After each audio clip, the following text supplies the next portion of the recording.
रहस्यमयी गर्भ। 60 वर्ष की उर्मिला शहर के बाहरी हिस्से में अपने छोटे से घर में अकेली रहा करती थी।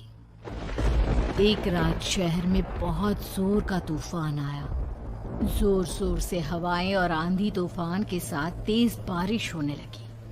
उन आवाज़ों को सुनकर कोई भी घबरा जाता, लेकिन उर्मिला घर के सारे खिड़की दरवाजे बंद कर गहरी नींद में सो रही थी। रात के लगभग 12 बजे होंगे कि किसी ने उर्मिला के घर का दरवाज़ा खटखटाया। दरवाजे के खटखटाने की आवाज़ सुनकर उर्मिला की नींद खुलती है। आखिर इतनी रात को कौन आया होगा? उर्मिला जाकर दरवाज़ा खोलती है तो सामने लगभग 26 साल की बेहद सुंदर लड़की को खड़ा देख हैरान रह जाती है। कौन हो बेटा? और इतनी रात को इतने भयंकर तूफान में कहाँ भटक रही हो? चाची, आपने मुझे पहचाना नहीं? मैं आपकी दूर की रिश्तेदार शालिनी। अरे हाँ, बचपन में तुझे देखा था। इतनी जवान हो गई है, कैसे पहचान में आती? लेकिन तू यहाँ क्या कर रही है, और वो भी ऐसी अंधेरी तूफान भरी रात में?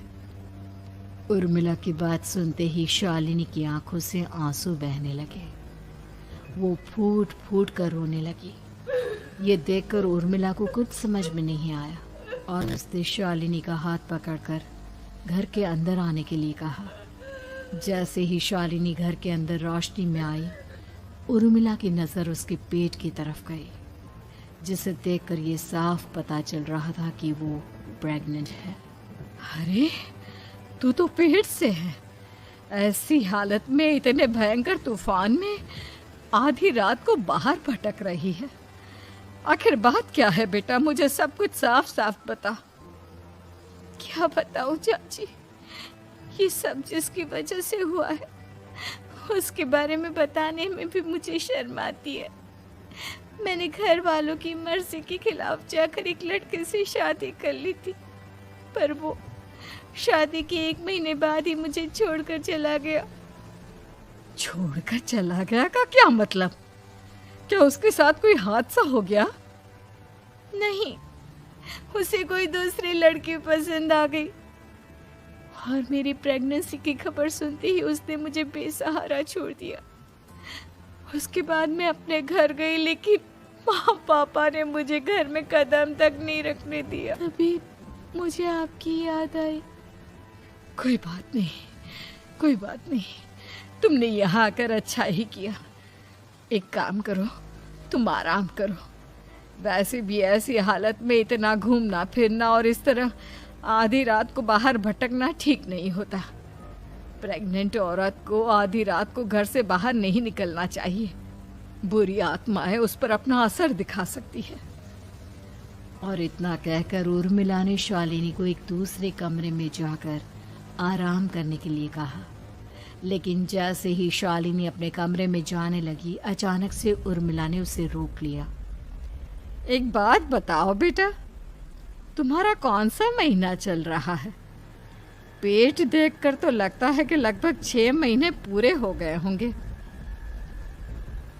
उर्मिला की बात सुनकर शालिनी के होठों पर मुस्कुराहट आ गई। चाची जी, अभी सिर्फ 1 ही महीना हुआ है। शालिनी की बात सुन उर्मिला दंग रह गई। उसे समझ में नहीं आ रहा था कि प्रेगनेंसी के पहले ही महीने में शालिनी की हालत ऐसी क्यों थी। लेकिन फिर उसने बात को नज़रअंदाज कर शालिनी को आराम करने के लिए कहा और खुद भी कमरे में जाकर सो गई। अभी कुछ ही घंटे बीते थे कि अचानक से एक बच्चे के बड़े ही अजीबोगरीब बेढंगे तरीके से रोने की आवाज़ें उर्मिला के घर में गूंजने लगी। उन आवाज़ों को सुनकर उर्मिला की नींद फिर से खुलती है। ये अचानक बच्चे के रोने की आवाज़ कहाँ से आने लगी? उसने उठकर चारों तरफ देखा, पर वहाँ उसे कोई नजर नहीं आया। उर्मिला घबराते हुए शालिनी के कमरे में गई तो वहां उसे कमरे की दीवार पर एक बेहद खौफनाक साया नजर आया, जिसे देखकर उर्मिला बुरी तरह से घबरा गई। आखिर ये सब क्या हो रहा है? शालिनी, शालिनी उठो। उसने जोर जोर से आवाज देकर शालिनी को जगाने की कोशिश की, लेकिन ऐसा लग रहा था जैसे उसकी आवाज शालिनी तक पहुंच ही नहीं रही थी। कमरे की दीवार पर एक बहुत बड़ा और बेहद डरावने दिखने वाले इंसान का साया और एक बच्चे के अजीबोगरीब ढंग से रोने और चीखने की आवाजें अब उर्मिला को ज्यादा डराने लगी थी। उर्मिला को शालिनी की चिंता सताने लगी और उसने पूरी ताकत के साथ चीखकर शालिनी को आवाज लगाई, शालिनी। तभी अचानक सब कुछ एकदम पहले जैसा हो जाता है और उर्मिला की आवाज सुनकर शालिनी की नींद खुलती है। क्या हुआ चाची? आप इतनी तेज क्यों चिल्ला रही हैं? अब ठीक तो है ना? अभी मैंने तुम्हारे कमरे में कुछ अजीब सा देखा। तुम ठीक हो ना शालिनी? मुझे यहाँ एक बच्चे के रोने की आवाजें आ रही थी। लगता है आपको मेरी कुछ ज़्यादा ही चिंता हो गई है। आपने मेरी प्रेगनेंसी के बारे में कुछ ज़्यादा ही सोच लिया होगा। मैं एकदम ठीक हूँ, आप आराम से सो जाइए। इतना कहकर शालिनी ने उर्मिला को फिर से अपने कमरे में जाने के लिए कहा और खुद भी जाकर सो गई। पर अब उर्मिला की आंखों से नींद गायब हो चुकी थी। अगली सुबह जब शालिनी उठी तो वो सीधा उर्मिला के पास आई। गुड मॉर्निंग चाची। तभी अचानक उर्मिला की नज़र शालिनी के पेट पर पड़ती है, जिस पर नीले रंग से एक अजीब सी आकृति नजर आ रही थी। शालिनी, ये तुम्हारे पेट को क्या हुआ? मैंने इतनी औरतों को देखा है, ऐसा तो किसी के साथ नहीं होता। शालिनी ने जैसे ही अपने पेट की तरफ देखा तो उसे वहां कुछ भी नजर नहीं आया। चाची, कुछ भी तो नहीं है, सब कुछ एकदम नॉर्मल है। आपको क्या अजीब लग रहा है? इससे पहले कि उर्मिला उसके सवाल का कोई जवाब देती, अचानक से शालिनी के पेट में जोर जोर से दर्द होने लगा। वो बुरी तरह दर्द से तड़पने लगी। चाची, चाची। ये सब देखकर उर्मिला बहुत घबरा गई। उसने धीरे धीरे शालिनी के पेट को सहलाना शुरू किया, लेकिन शालिनी का दर्द कम नहीं हुआ। उर्मिला जाकर रसोई से पानी का गिलास लेकर आई और शालिनी को पानी पिलाने की कोशिश करने लगी। ले बेटा, पानी पी ले, तुझे आराम मिलेगा। ले ले। नहीं चाची, मुझे बहुत तेज दर्द हो रहा है। अरे थोड़ा पी ले बेटा। जैसे ही उर्मिला ने शालिनी को पानी पिलाया, उसने देखा कि गिलास में बचा पानी का रंग नीला पड़ गया और शालिनी की आंखें अजीब हो गई। उसके पेट पर बच्चे का एक डरावना चेहरा नजर आने लगा। ये सब देखकर उर्मिला की डर से हालत खराब होने लगी, पर तभी शालिनी का दर्द ठीक हो गया। बेटी, अभी तुम्हारा दर्द ठीक है तो ऐसा करो, तुम थोड़ी देर आराम कर लो। शालिनी को आराम करने के लिए कहकर उर्मिला तेज कदमों से चलकर घर से बाहर निकल जाती है और पास ही रहने वाली एक औरत कालिंदी के पास पहुंचती है। अरे उर्मिला बहन, बड़े दिनों बाद दिखाई दी, क्या हुआ? बहुत घबराई हुई सी लग रही हो, सब ठीक तो है ना? क्या बताओ कालिंदी बहन, मेरी एक दूर की रिश्तेदार आई हुई है। वो पेट से है और उसके साथ ना अजीब अजीब चीजें हो रही है। अब उर्मिला सारी बात कालिंदी को बताती है, जिसे सुनने के बाद काले जादू और तंत्र विद्या की माहिर कालिंदी एक ताबीज बनाकर उसे देती है। बहन, मुझे शालिनी पर किसी बुरी आत्मा का साया लगता है। ये ताबीज ले जाओ, आज रात को 12 बजे उसे पहना देना, फिर सब ठीक हो जाएगा। उर्मिला ताबीज लेकर घर वापस आती है और अब आधी रात के होने का इंतजार करने लगती है। जैसे ही आधी रात होती है वो नींद में सोई शालिनी को ताबीज पहना शांति से अपने कमरे में आकर अपने पलंग पर लेट जाती है। अब सब ठीक हो जाएगा। ये सोचकर उर्मिला शांति की एक सांस ही लेती है कि तभी अचानक उसकी आंखों के सामने कुछ ऐसा आता है जिसे देखकर उर्मिला डर से चीखने लगती है। तुम कौन हो? कौन हो तुम? जाओ यहाँ से, जाओ जाओ यहाँ से। तभी उर्मिला की एक जोरदार दर्द भरी डरावनी चीख वहां पर गूंज गई। उर्मिला की आंखों के सामने एक बच्चा खड़ा हुआ था जिसका पूरा शरीर किसी बूढ़े की तरह नजर आता था, लेकिन मुंह किसी नवजात बच्चे की तरह था। उसकी आंखें गुस्से से लाल थी और वो घूर घूर कर उर्मिला की तरफ देखा जा रहा था। कौन हो तुम? कौन हो? उर्मिला के चीखते ही वो बच्चा जोर जोर से रोने लगा। घबराकर उर्मिला ने अपने हाथों को अपने कानों पर रख लिया। उसकी समझ में नहीं आ रहा है कि आखिर ये सब उसके साथ क्या हो रहा है। कौन हो तुम? कौन हो? क्या चाहते हो मुझसे? जाओ जाओ यहाँ से। आखिर तुम हो कौन? तभी अचानक से उर्मिला के पूरे घर में लाल रंग की रोशनी फैल गई। वो बच्चा धीरे धीरे कदमों से चलता हुआ उर्मिला की तरफ बढ़ने लगा। किसी नवजात पैदा हुए बच्चे के जैसे उसके रोने की आवाज अब उर्मिला के कानों में गूंज रही थी। लेकिन कुछ ही सेकंड में वो चुप हो गया और उसने बेहद खतरनाक आवाज में उर्मिला के सवाल का जवाब दिया। मैं वो हूँ जो अब तक पैदा नहीं हुआ, लेकिन जब मैं पैदा हो जाऊंगा तो वो होगा जो अब तक कभी नहीं हुआ। ये क्या कहना चाहते हो तुम? ऐसा क्या हुआ जो अब तक नहीं हुआ? तबाही होगी, तबाही। सब कुछ खत्म हो जाएगा और ये जो लड़की मुझे जन्म देने वाली है, मैं उसका खून पी जाऊंगा, सारा खून। उस बच्चे की बात सुनते ही उर्मिला बुरी तरह घबरा गई। उसका एक बुजुर्ग आदमी जैसा शरीर, एक नवजात बच्चे जैसा चेहरा, ये दोनों ही बातें उर्मिला की समझ से बाहर थी। तभी वो बच्चा अचानक गायब हो गया। घर का माहौल फिर से पहले जैसा हो गया।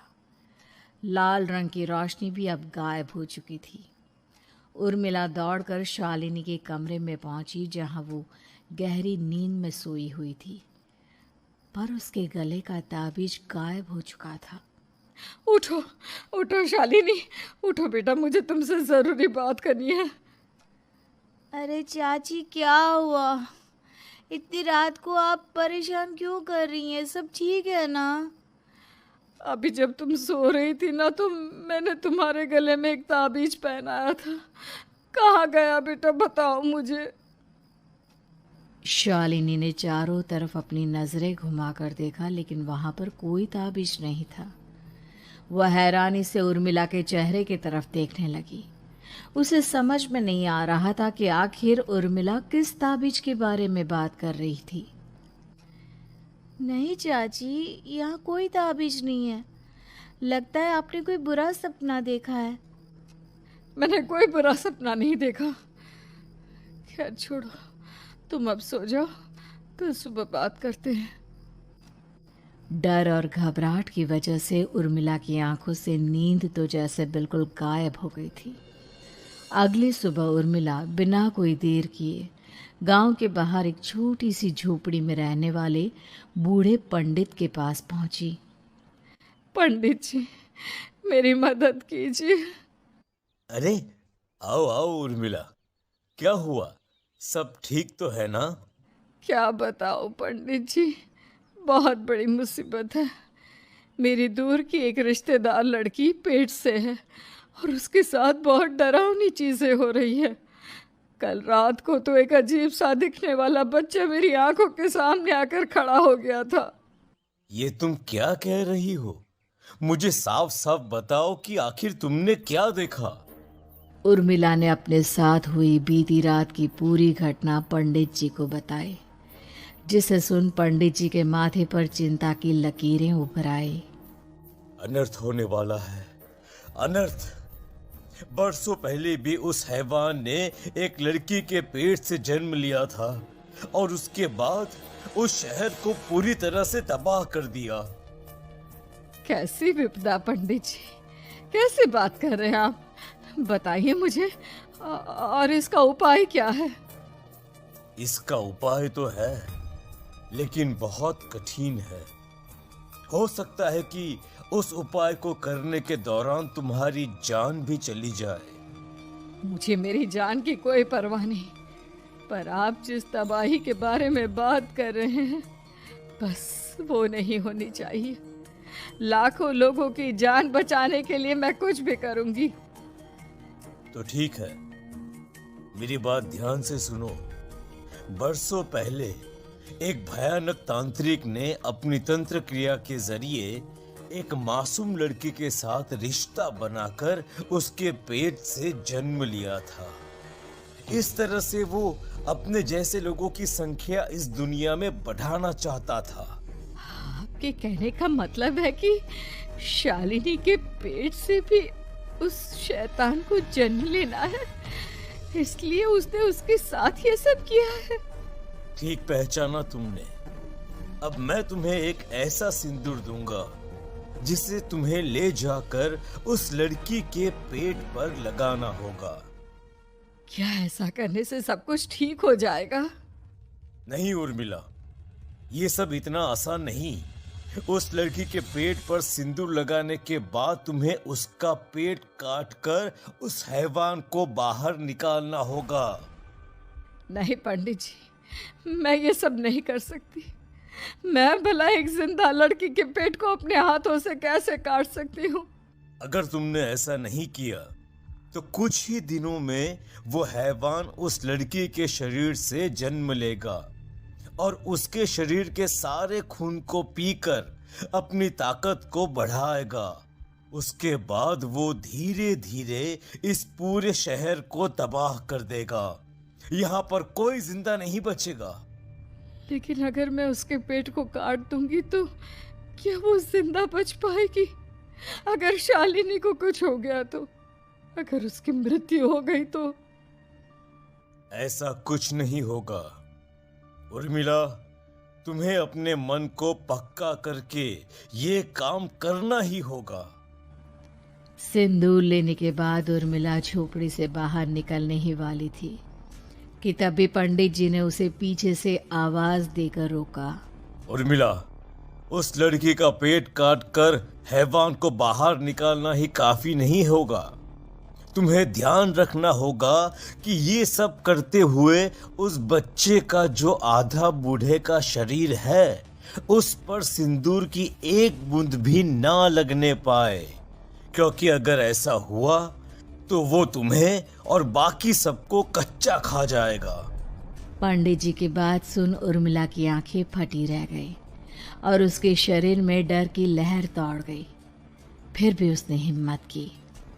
ठीक है पंडित जी, मैं पूरी कोशिश करूंगी कि मैं उस हैवान को वहीं के वहीं खत्म कर पाऊं।